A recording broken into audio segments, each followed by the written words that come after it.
RDC est une et indivisible. De la population de tout le monde, c'est qu'il faut tout arrêter pour faire face à cette situation. Et que nous ferons de cette terre richement bénie un réel havre de paix, de prospérité et de progrès social.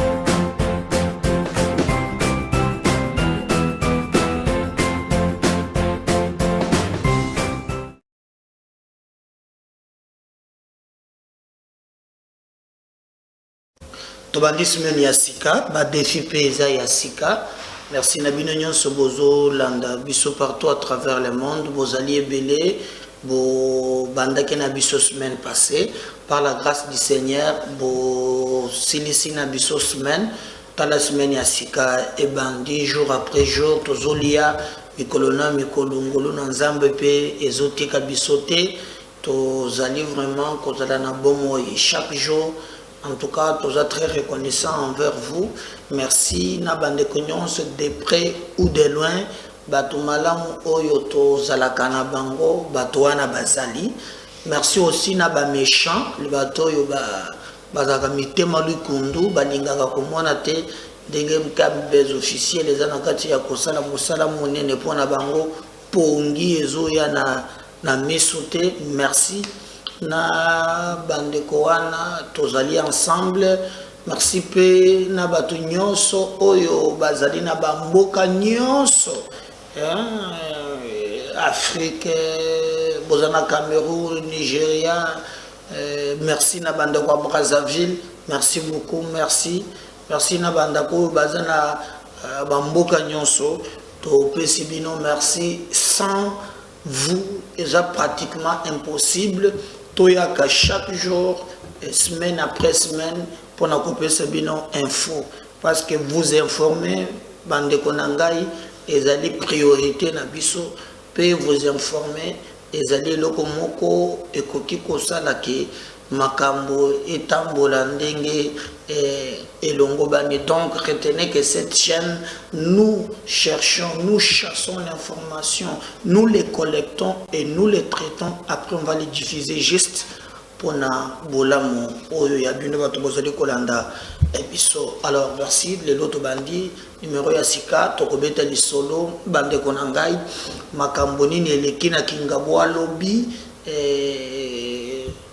entre Jekoko, Jean-Marc Kabound. Qu'est-ce qui s'est passé na Kingabwa na lopango ya Jean-Marc? Ba version eza ebele, beaucoup mona quelques images. Est-ce que eza vrai? Est-ce que eza victimisation? Eza manipulation? Mais pourquoi biloko ya bongo ekolinga esalema eza nde malamu? Eza excès des ailes? Qu'est-ce qui s'est passé réellement? Bande konanga bokoyeba yango na émission ya lelo, donc bokoyeba vérité. Na kozongela pe na dossier moko ya bana ya Mobutu, les informations na zozo yango scoop. Il paraît biloko na bango mingi o na niveau ya Katanga ezalaki ya Mobutu. Moïse Katumbi azwi mwa ndambo ebele ya mingi mingi ye moto azwa yango.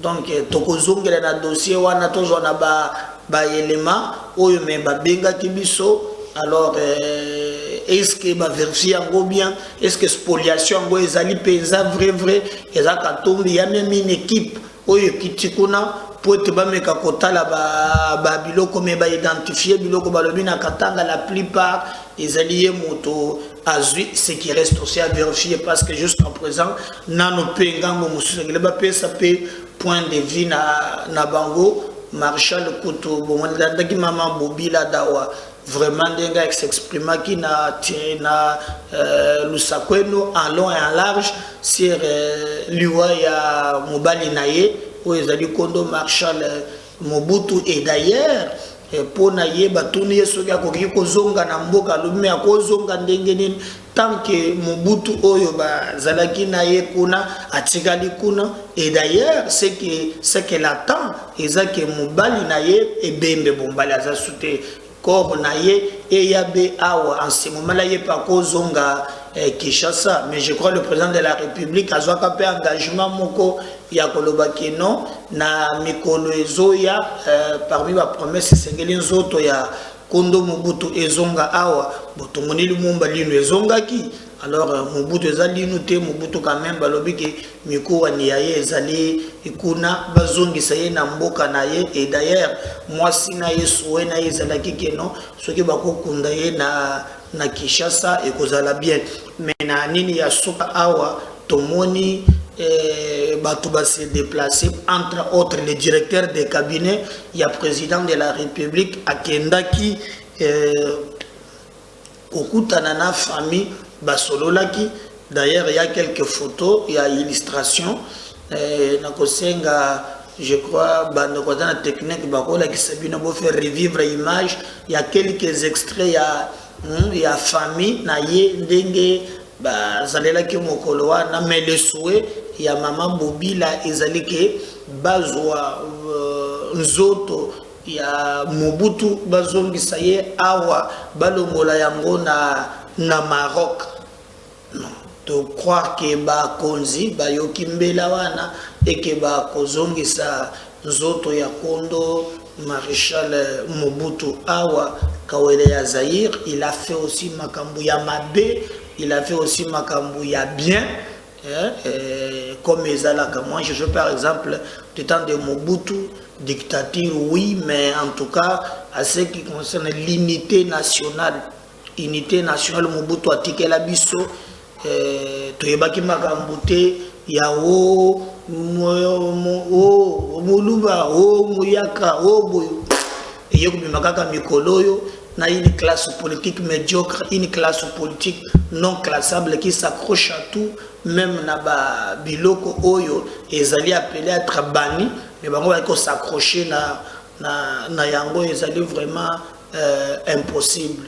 Alors toko zoapé vraiment nini mususu oyo biso tozali komona ki ezali clair, entre autres ezali lolenge makambo makoleka mais sinon pas toyebi ke gouvernement koyoka pe bako sala makambo pote nzoto na ye ezonga awa bato baya pe kokanisa kondo Mobutu na bisaki bino ke tokobeta lisolo bandeko tokofandela ezali lisolo oyo elikina ndako ya Jean-Marc Kabunda to éviter le dossier en question.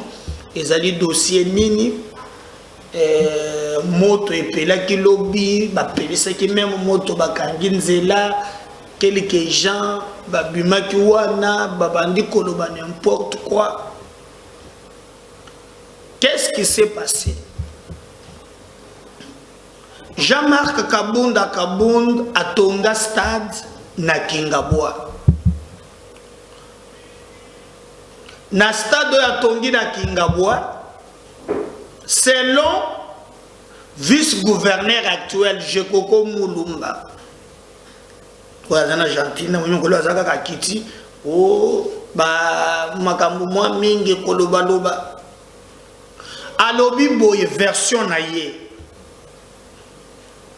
Alobi tango Kabunda zotonga stade, bourgmestre ya limité aya po sorana ye aye bisaye ke terrain ozotonga yali terrain ya l'état na terrain ya l'état ndengo kotongela yango yali kozala mubulu esengeli koluka lolenge nini ya kobongisa na l'état. Et selon toujours Maye Jekoko alobaki alobiki Kabunda zalaki très fort que bourgmestre alimeta kokaki koloba na ye likambo te.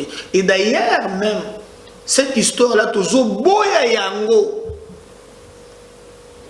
que l'administration, que la justice de tout un pays est la sélective. Donc baye bakakeno oyaza makasi oyaza munene donc c'est par rapport à quoi? Alors que batu nyonso bazali kobeng maba respecter mobeko. En fait, beauté y a droit constitutionnel. Les droits constitutionnels veut que et les gouvernants et et les gouverner, esclaves ya Mobeko. C'est ça même la beauté, il y a droit constitutionnel. Les institutions de la symbiose et dans un statut à beaucoup particulier. C'est pourquoi vous voyez que dans la Constitution, même le président de la République, qui est le garant de bon fonctionnement des institutions, on prévoit aussi que Azana juge naye. La loi n'a pas laissé cette vide juridique. Naza président, je mets le bien mot matin, Gaza intouchable, non. Aux président de la République, c'est par la volonté populaire coulée sous forme de loi que on a un mandat. Ma pension, il un homme extra, non. Alors, quand j'attends de nous, quand Kabunda Banda qui kotonga, est tellement fort que moyen balo banaye zalaki te poya zalaki makasi. Donc maintenant, quand il est devenu faible, selon logique, on a zoyo qui est là, nde bazongeli maintenant pour te récupérer terrain na bango. Tant qu'on va récupérer terrain, et d'ailleurs, c'est lui qui construit chez autrui, construit pour autrui. Et mokolo ya lobby dimanche, nde ezalaki mokolo ya inauguration ya stade wana. Bato baye wana, banzembo, bajeton, bambwakela, et le vice-gouverneur Jekoko Moulumba azalaki pe wana. Mais il faut préciser que Kabund Mouto a dépensé à Tonga, à Salagnon Sobe Kabund. Et l'équipe Ndenge et l'équipe Lakiwan.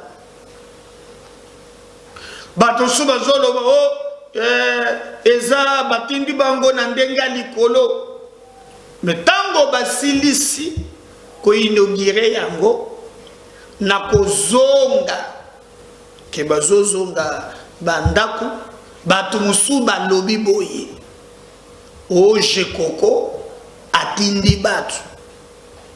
Alors j'ai demandé aux autres ceux qui bazalaki na audio na image ya ponga chaîne nangana lingaka toujours ceux qui na yoki na tita ko vérifier to gite ko yaka boye ko menu ko dono quand même parce que beaucoup landa même vidéo ndenge scène wana eleki de bako ma epa ya Kabund. Pour moi, ne peut pas camboyer kaki. Ou bato wana baki po ba panza, surtout batia ndaku na moto, batia ndaku moto. Moi, je suis à Kabunda Kiti, et c'est là qui est vraiment ben big. Donc, et yindaki, et c'est là qui somme. Bamsou balobi, mutosali le Cameroun ali Jekoko. Et que bato bako makona batinda bango ba pesi ba raison au binomoko boyoki. Mais avant d'abord on a continué na ba commentaire na mata na salaboy.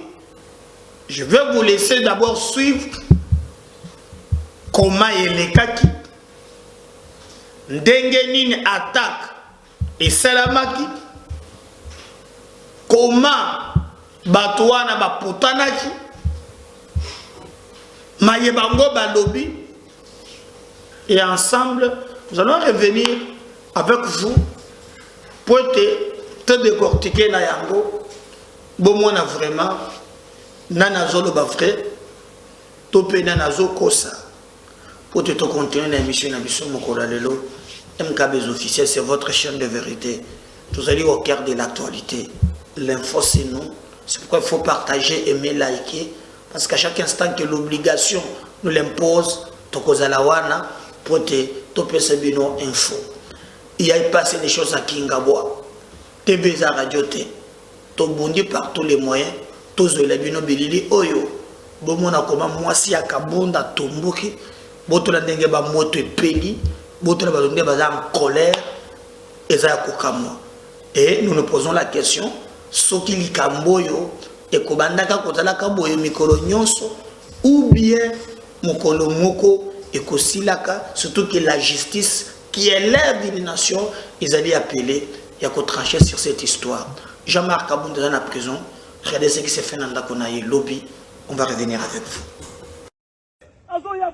Comme la résidence privée là, résidence privée là, avec comme pour la nuit. Il est en prison illégalement.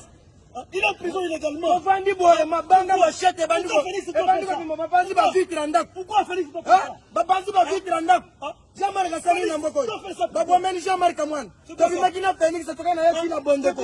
Tobi Misimona. Toka Ti Malamoko. Tina Kinkole, Tokundi Mwana na Kinkole. Kolongo na Kinkole, Toka Zonga na Fikini. Jean-Marc Alobi na trahir. Très chers téléspectateurs, tel que vous le constatez, nous sommes bel et bien à Kingabois, à la résidence de l'honorable Jean-Marc Kabund. Voilà, il n'y a pas de circulation, pas de circulation, pas de circulation. Les milices, les infiltrés, que l'honorable Jekoko à Moulumba, Jekoko à Kingabois, après avoir inauguré le terrain financé par l'honorable Jean-Marc Kabund, il envoie ses milices à 19h, tout en sachant que le monsieur est en prison, il envoie ses milices pour brûler sa résidence qui est là. Sa résidence qui est là, voilà, voilà. Nous sommes bel et bien à Kingabois.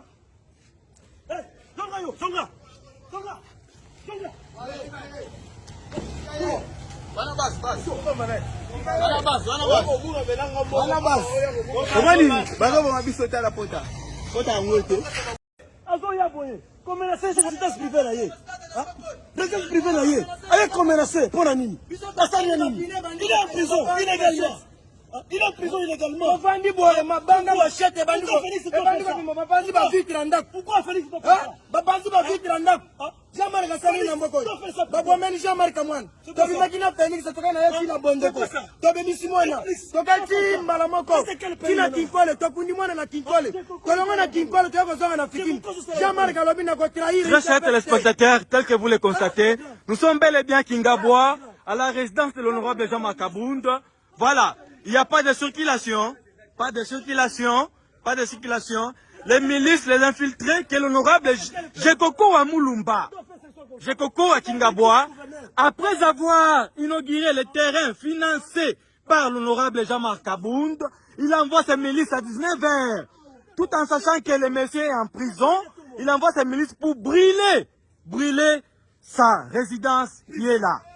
Sa résidence qui est là, voilà, voilà. Nous sommes bel et bien à Kingabois.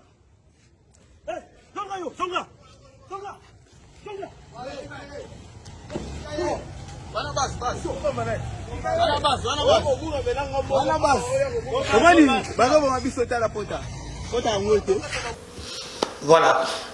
Je crois que Bolandi Binomoko, Monique Makambo Dengue Lobby. Alors, je me pose la question.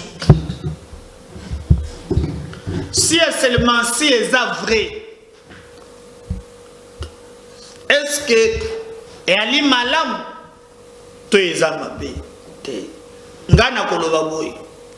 je crois que Bitumba est commis Bitumba il y a positionnement personnel. Moto comme Jekoko Moulumba bato ba yeba yete pona débat pona ba idée moko boya pesaka ba onyonso ba yebi Jekoko ba yeba kaye kaka aliesi ba mama ndunda pesi ba mama basak sombela ke mama liputa yaza muntu ya ba œuvre sociale wana nde musala na ye. Maintenant Kabunda ye Kabunda quand même ebele pona komba koloba boye na boye. Au lieu maintenant que Kabunda suka wana Kabunda yoko na terrain ya Jekoko. Parce que c'est que Kabunda fait Jekoko ko salangote. Jekoko za muntu mokote abimi boye ba marche ba yete non ba kameye kambala moko asanza ke magela na ngaliye ma ebele kolosunga totala magele bele asanza ke kotu kote ya Kivu ya asanza même na toilette. Mais Kabunda na sababu ba misana kanga sala boye tout ça. Maintenant Kabunda longo sikoda ni na kote sikoda magambo ya action pour Kabunda pa koma papa akoma bosa mboka Akoma bato na mungina tongo boy moni quartier bazo kotanga mapango ma kamata ma bato mwa bido ya wile mwa nini matanga soki aye Kabundu. Et j'ai compris adversaire de taille en termes ya musolo akoti ngayo kope maloba zaka mingi tenga terrain makamonanga biloko wana donc ngaba kolia linga awo et guerre et bandaki yango bomona ki mokolo musu je ko c'est la même marche. Donc il a compris que non et Kabundu musolo ezala ki a blague te. Je vois que c'est la baction muke me kotonga stade wana même au gouvernement abimisa mbongo ya ba stade et si la terre nata matata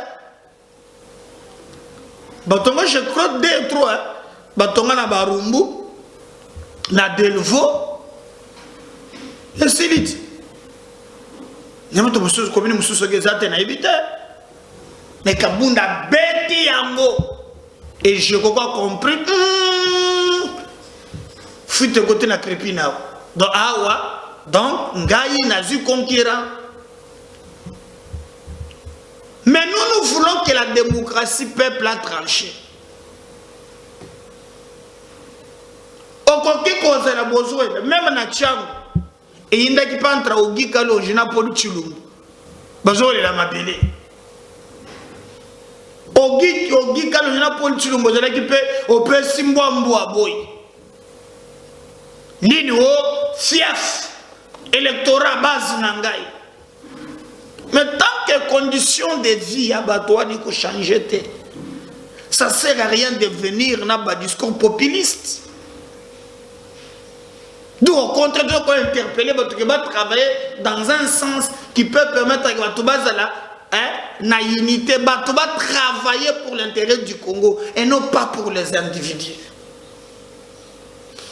Donc, Bande Konangai, vous retenir que lobby, Batouana Tango Bazongi, et aussi, à cause de la paix manipulation, parce que Baïbatine de Lenga Bilili Oyo, Tango Batangi Kombo Jekoko, Naibisaki Bango, Oyo, Ezo Salemeza, Eza Bienté, Eza Bienté. Eza Bienté. Au contraire, moi, na lingaki, na mona, ke bato, babunde la mboka. Na bobazo tanga Jekoko, bisoto moni Jekoko place wana te. Moni kaka bato bazo tomboka, bato bazo loba. Bango bazana ba elema ke baza bato na ye. Oui, ndako pe belobi ke bachaki moto, boye na boye, je crois que moni ndako wana. En tout cas, je crois que mon est dans Miami.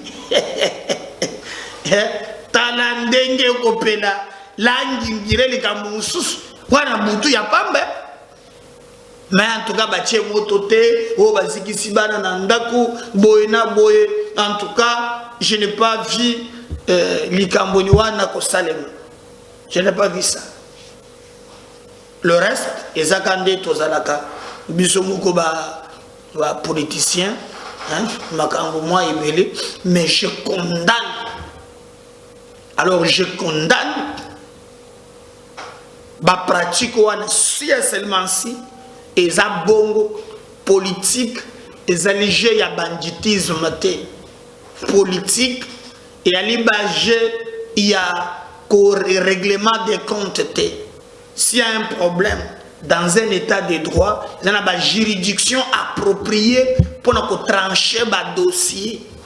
Toi, na jungle te, oyo mutu esengeli, atele mayemoko, ami sa la vengeance et alitaire. État de droit esengeli, moto na moto, asala oyo ya moni, kali ya mesure, ya kosala, surtout, moto nyonso, alina se ya mobeko.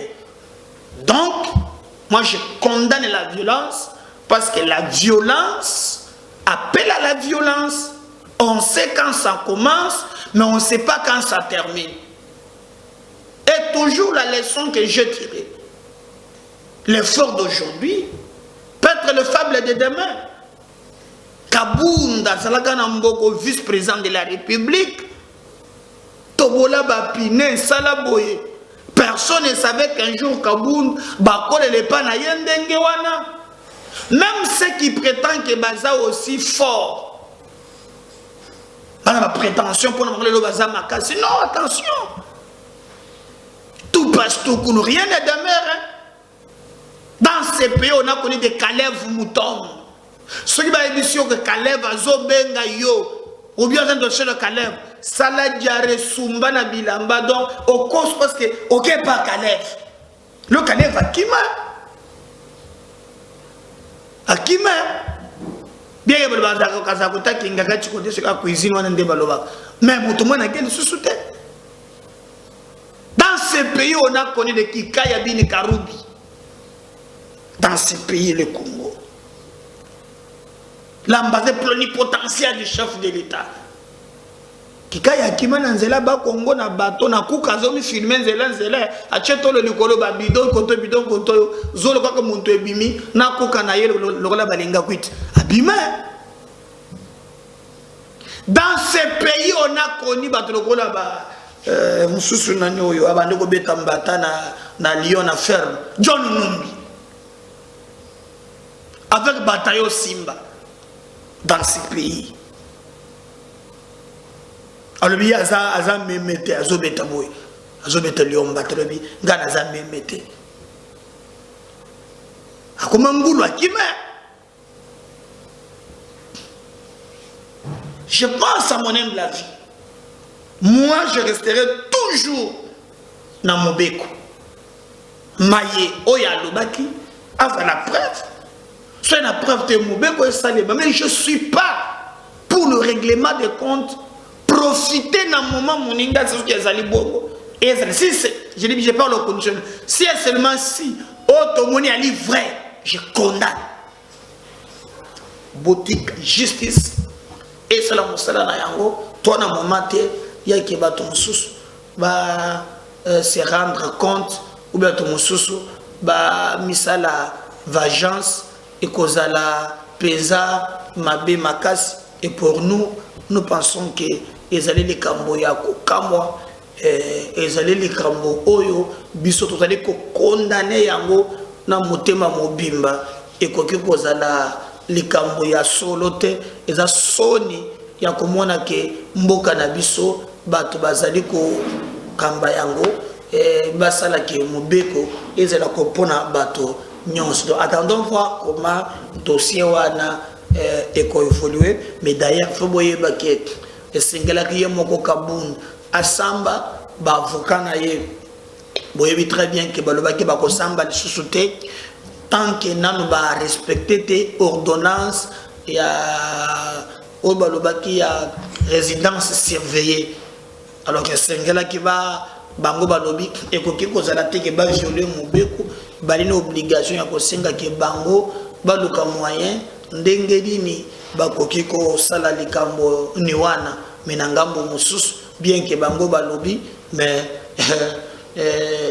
ministère public a lobby bango basi bakomenaki ministre intérieur pour le ministre intérieur à son tour ayeba na ko répondre à bango apesa bango ndako parce que pour le ministère public pas question que Kabunda alongwa na makala akende pai na yo bana garantie te tolobaki la semaine passée que bazali ko craindre ba milice oyo Kabunda azali na yango. J'avais même dit la semaine passée que non, si le gouvernement constate et qu'il a des éléments qui ba milice ezali, pourquoi pas le gouvernement qui ko arrêter yango parce que le gouvernement c'est qu'on appelle monopole ya violence. Attendons voir vraiment tout le monde a tourner en ndenge et kolekela mais biso nde tolobaka toujours tolingaka comme on a état de droit et ça la mosala nango en République démocratique du Congo tozolinga ke mboka na biso kolwabate la biso to mona événement oya bato nyonso bato sa mobeko et no bato nyonso baza likolo ya mobeko et Kabunda aza poursuivi pour outrage na parlement, outrage gouvernement, offense au chef de l'État et propagation de faux bruits dans l'objectif il y a alerter opinion. Ces éléments là je crois que il a représenté l'élément au moment venu. Et nous pensons aussi que même le gouvernement a l'obligation, il y a ministère de l'Intérieur à disposition. Il y a Kabound, Ndako Oyo, Oyo Sengeli, Afanda, Pambate, obligation sur Basengaki, Kabound, Asia, Salaki, Yango, Futaba, Fré, Nabani, donc le reste, et Sengeli va exécuter décision ou à Napo, Bimaten et Tezali, règlement des comptes. Voilà d'ailleurs pendant que réfléchir bien en mémoire, oui, parce que l'audience c'est que vous allez les 12 Oyo, aujourd'hui c'est les 12, donc audience en gros que vous allez l'élo d'ailleurs, donc audience c'est les 12, et je vais vous faire revivre quand même moi, Makambo avocat naye balobaki, mais le tokobundape, tope Sabino, moi extrait Mouquet. Il y a Oyo Bavoka Naye Balobaki et nous pensons que en place va contenir peu compte il y a revendication il y a Kabound et Balobaki. Alors pour ne pas voir le dos de la cuillère, je vais vous laisser suivre Boyo Kamakamba Avoka Naye Balobaki et c'est qui va aller kosenga na justice ya mboka na biso donc TVza Radio T Botala Bango Makamba Balobaki. Donc on revient juste après pour continuer avec notre émission. La Cour de cassation, Jean-Marc Kabound y était de nouveau ce lundi 5 septembre. Devant cette juridiction, plusieurs militants venus soutenir leur leader poursuivis pour outrage au chef de l'État. Aussitôt ouverte, l'audience a été renvoyée au 12 septembre prochain. Décision de la Cour de cassation, réponse à la remise sollicitée par la défense qui réclame le respect de l'ordonnance plaçant leurs clients à résidence surveillée. Mais en attendant, le président de l'Alliance pour les changements a été vite reconduit à la prison de Makala. Le statut de député, il continue encore à en bénéficier. Il n'est pas à l'endroit. Sa place à lui, c'est dans une résidence. On avait évoqué tout simplement que la résidence est une notion qui relève du droit civil et que la prison relève de la notion du droit pénitentiaire, plus précisément. Il est député, pourquoi il doit être toujours à Makala? Et d'ailleurs, la citation a prévenu crée encore une confusion. Cette demande du ministère public au ministre de l'Intérieur montre qu'il y a vraiment anguille sur roche, donc il s'agit bel et bien d'un procès politique. Pourquoi? Sa tutelle à lui, le ministère public, et en ce qui concerne des questions carcérales, ce n'est pas le ministre de l'Intérieur. Le militant de l'Alliance pour les changements, parti politique des Kabound, dénonce un déni de justice face à la détention de leur président, pourtant assigné à résidence surveillée depuis le 12 août. La procédure, comme vous le savez, de notre camarade de président, le président national de l'AC, au préalable a été déjà baisé. C'est-à-dire baisé pourquoi? Parce qu'on l'a vu directement être interpellé, arrêté, sans pour autant que la procédure soit respectée. Parce qu'il est député en place. Et il a loi pour un député. Un député, quand il a des ennuis au niveau de la justice, il doit d'abord avoir une invitation préalablement au niveau de l'Assemblée nationale. Et c'est le président de la...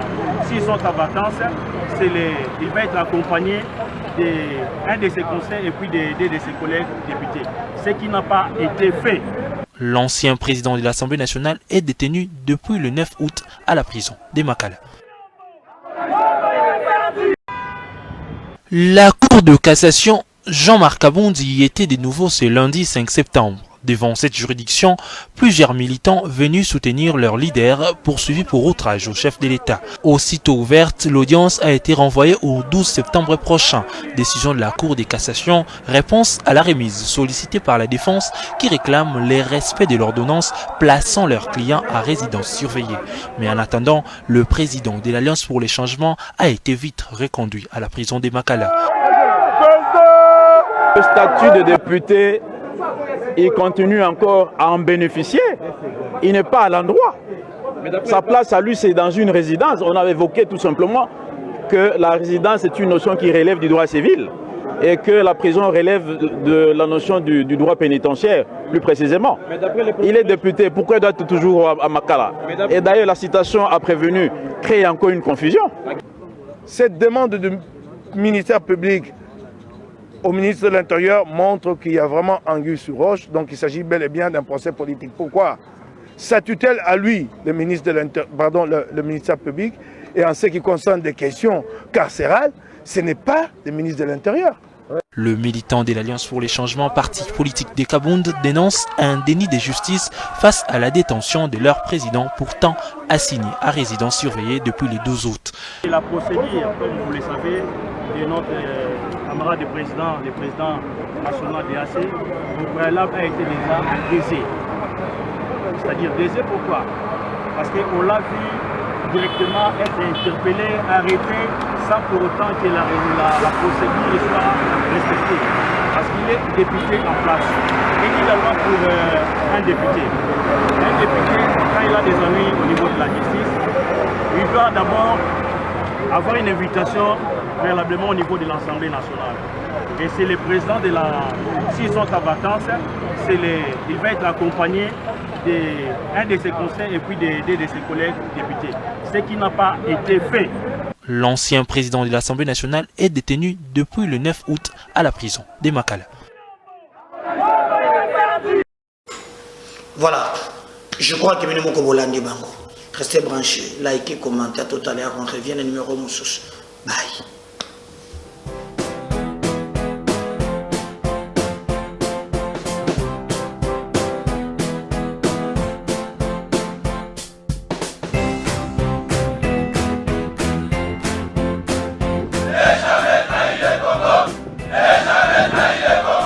La RDC est une et indivisible. De la population et de tout le monde, c'est qu'il faut tout arrêter pour faire face à cette situation.